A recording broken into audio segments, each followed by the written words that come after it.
Namaskar. Welcome to Prakash on Basics. I'm Prakash Zog, and we were talking about blood. Last time I told you what blood does and what its major functions are. As I explained, this blood, which is a fluid, takes care of all the supply of energy to all cells by using a very large number of components, uh, particles, ions, hormones, vitamins, and so many others. It transports, distributes all the nutrients, and removes waste products. It regulates and controls temperature and pH, and it uh, prevents and protects both itself and the body from internal and external threats by providing the necessary defense mechanism. That's what we talked of last time. Uh, Now, let us understand what blood is made up of. Uh, of course, what its components are, uh, and how do we really separate them out?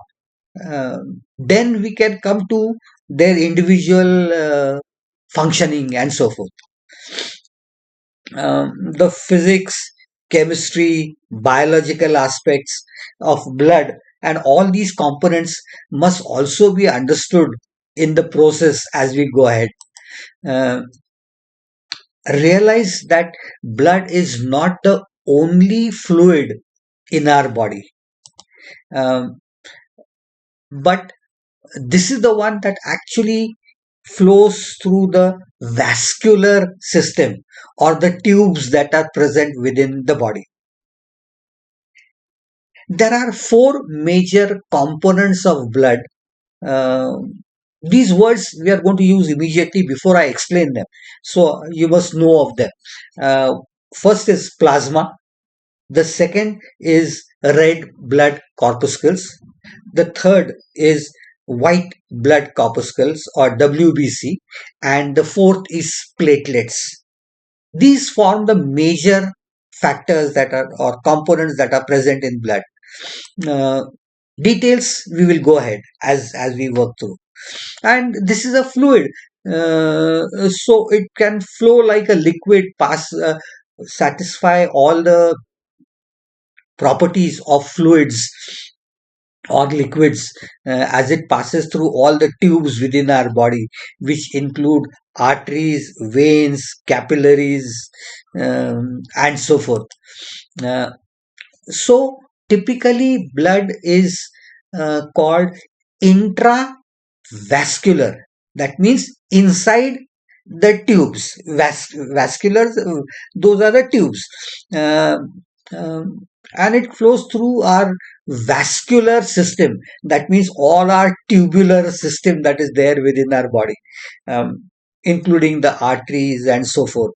Uh, it goes away from the heart, and the veins bring all that blood back towards the heart, and the capillaries which take it to every nook and corner of the body to provide energy and nutrients and cleanliness and so forth.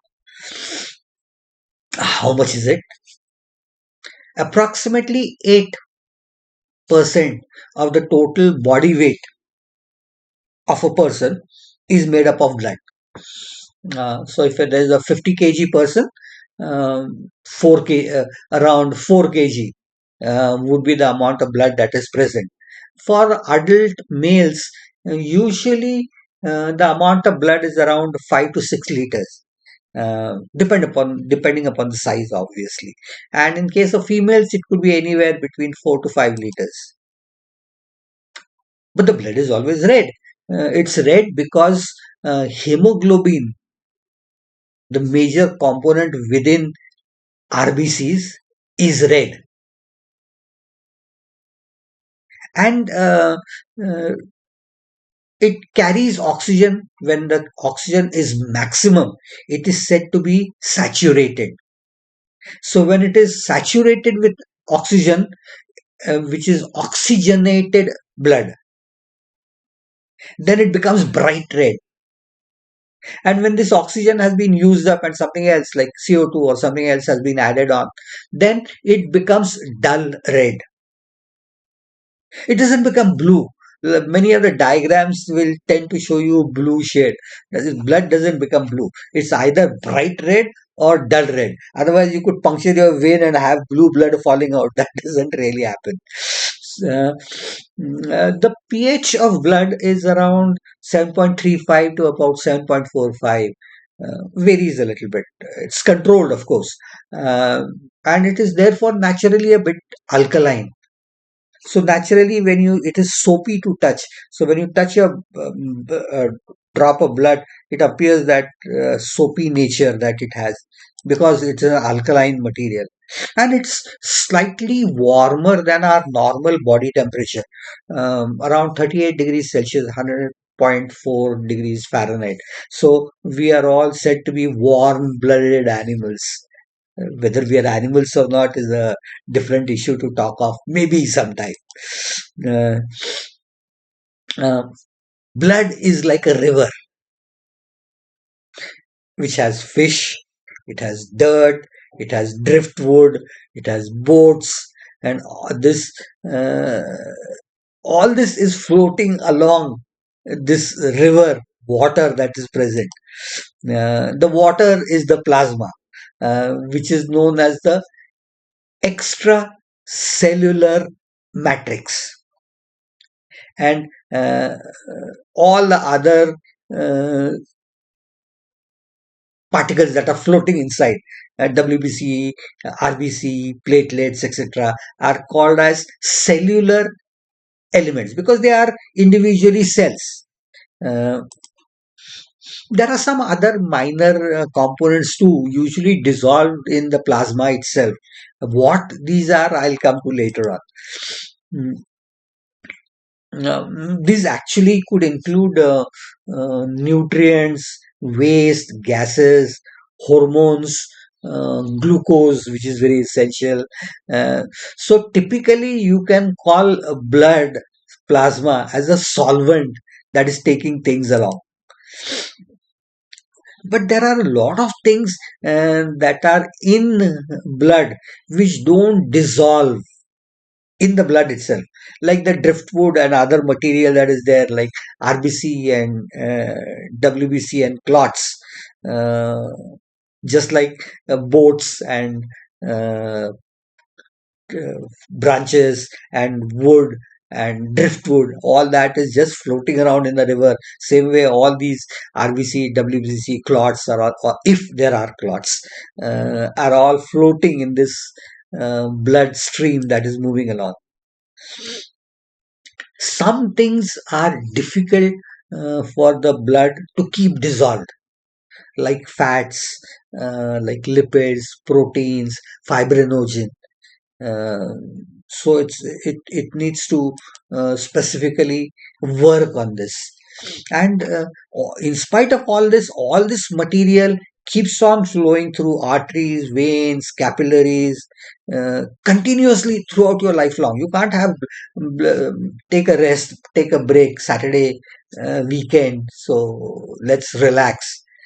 Nothing of this sort. It has to be continuous, uh, like our heart that we talked of long back, uh, and it, it goes to every nook and corner, right from our brain to our lungs, where it get exposed to air.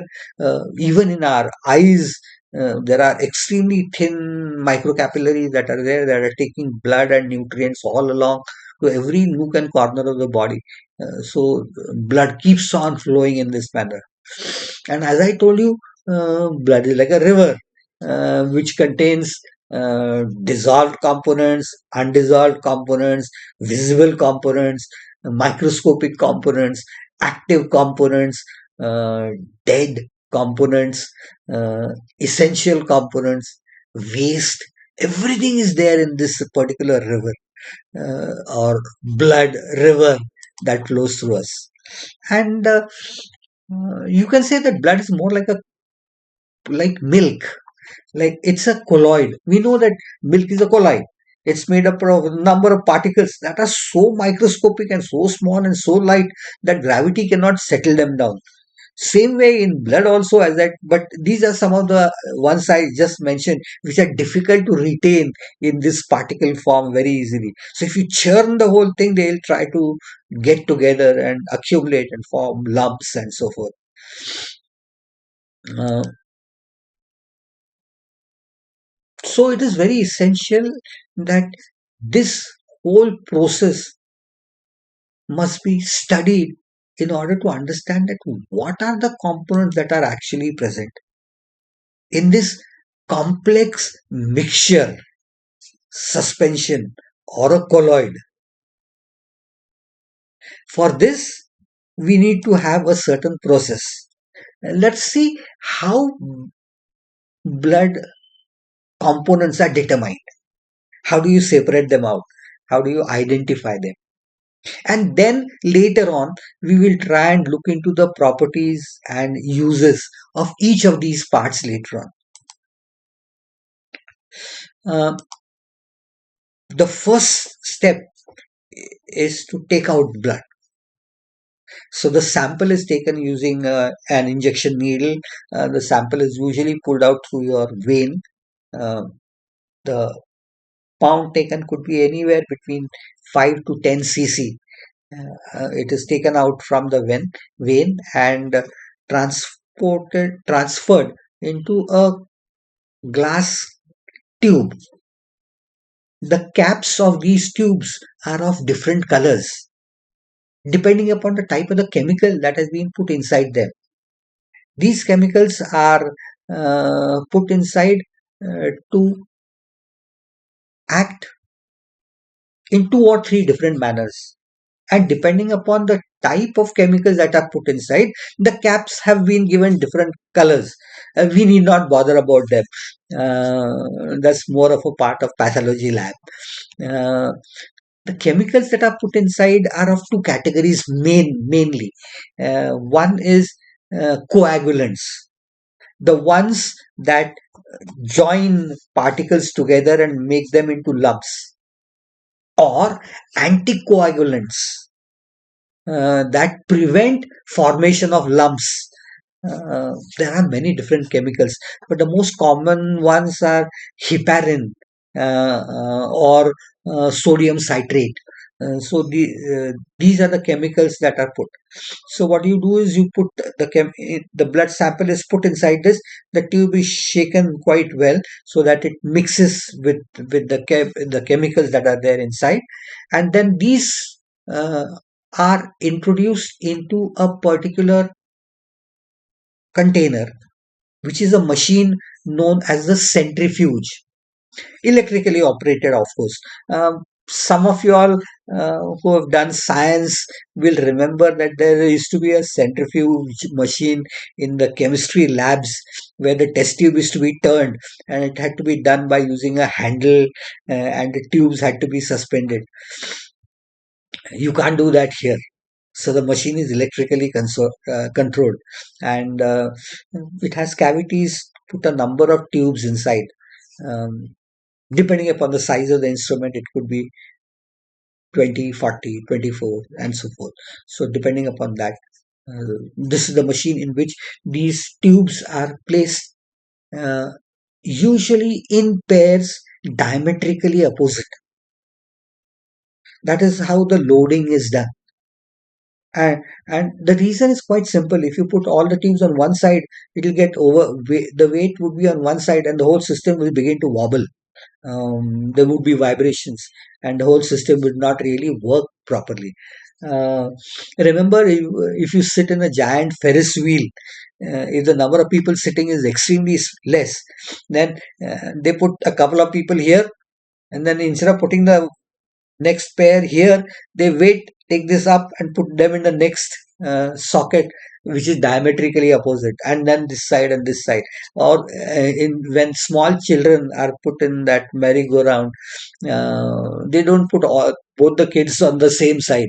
They are usually placed diametrically opposite so that the whole system tends to remain balanced. So the tubes are then loaded, stabilized, the flaps are closed, and then electrically they are made to rotate at uh, 3000 to 3500 revolutions per minute.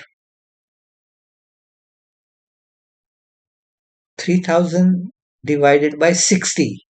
One zero will cancel, and you will have 6 cancelling with 300 and gives you 50. That means it will give you 50 revolutions per second. This is the speed at which it is being turned. And this turning process continues for a span of around 10 to 15 minutes, depending upon how or what are the separations that are to be carried out. Uh, Once they begin to rotate, what happens is something that I had talked of when we talked of uh, long back about uranium, how ultra high centrifuges are used to separate out the isotopes 235 and 238. Uh, Here, for those who have not seen those clips, let me remind you what happens. Whenever anything is rotated, every particle experiences an outward force away from the center, radially outwards, known as the centrifugal force. If you are in a vehicle that takes a turn, you tend to move outwards. The reason, of course, is this centrifugal force that acts. Now you have a liquid in a tube in which there are particles that are floating. Every particle will experience an outward force. But the amount of force is it's controlled by two or three equations, mv squared upon r or mr omega squared, where omega is associated to pi r, which is frequency. Uh, so the heavier the particle is, the more centrifugal force it will experience.